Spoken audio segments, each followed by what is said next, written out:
Only messing with you. Oh, good to see you. Yeah. It is kind of you to come along. I mean, you come along every week.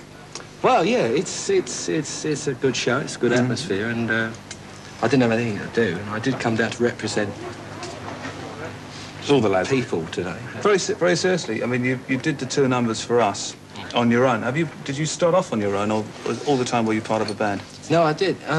When I was 12 years old, well, in fact, when I was 10, I got given a guitar for Christmas, like, you know, a lot of young kids do, I suppose. And I just wanted to play the guitar, and I got this guitar when I was 10, tuned it up best I knew how. I didn't know how to tune it, but I tuned it into something which I could hear was sort of right. And I always remember the first song I ever played on the guitar was Mary's Boy Child. Do you remember that? Well, I was born in Bethlehem. It's not holy, but yeah. And it was at Christmas, so it was very apt. Yeah, it was the first song that was written about me, actually, yeah. Yeah, well, it made a few people weep. That was the first thing you learned? Yeah. And I went on from there, and at 12 years old, I was sort of playing around the clubs at weekends. My dad was driving me around these working men's clubs. And I used to earn a sort of a fiver over the weekend, you know, which in those days, I mean, it's a long while ago. And it was quite a lot of money, you know, and it was great. My dad used to take it all, mind you. Yeah. You know? And then after the war, you formed Quo. Who actually formed Quo? Alan and Francis met at Sedghill School in Beckenham on the rugby field and formed it. And, well, cutting a very long story short, then John Colin joined, Roy Lyons.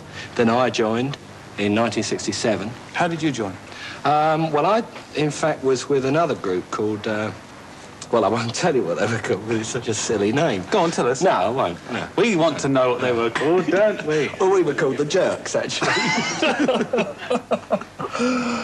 So, I left the Jerks and... You stopped jerks, yeah, right, yes, go on. I stopped jerking. Yeah. And in the time when I was with the Jerks, we... I met Quo. We were all doing a summer season. Yeah, I was in the That's good. I'm ridiculous. I was in the Gaiety Theatre with the Jerks. And Quo, who were the Spectres then, were over the Rock Ballroom, right? So every night after finishing with the Jerks, I used to go over and... see the Spectres? And see the Spectres. And we built up a great friendship. And soon after that season ended at Butlins in Minehead, I sort of kept in touch with Alan, the bass player, with Quo. We became quite good friends. And... I finished with my band and I was doing nothing. In fact, I became a baker. I was a baker for a while. And I had this baker's round, you know. I used to go around delivering baker, you know. Really? I was doing that for a while, yeah. Really enjoyed that. When you joined the band, was it Quo then, or was it...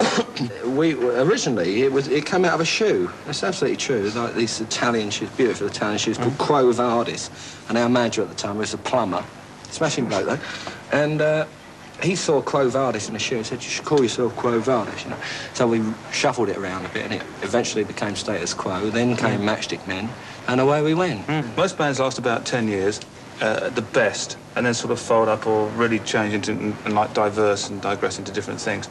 Quo somehow were one of the only bands, along with, I would say, perhaps The Who, who managed just to ride all the storms, because you had a few storms in Quo, didn't you? Well, you see, the thing about Quo, we've never given way to conformity. We've never, like, whatever trend is in, you know, we've never sort of tried to go towards that trend, like whether it be, you know, disco or punk music, whatever, you know.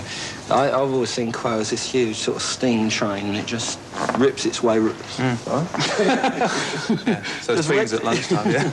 Just rips its way right through the middle of all this somehow, you know, and there's no sort of dictation in the band either, you know. Nobody's like, well, we must do this and we're gonna do this, you know. It's 100% effort from everyone in the band, and we all pitch in our ideas, we all write the songs, and it works quite well, you know.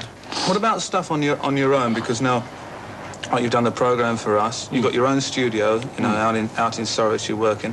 Have you ambitions to do solo projects at all? Oh, yeah, I think everybody has, really. I mean, you were with bands yourself, you know, and there comes a time, I think, in everybody's career when you've got to think to yourself, well, OK, it's great leaning on the big, powerful shoulder of Quo, but what can I actually do individually, myself, you know?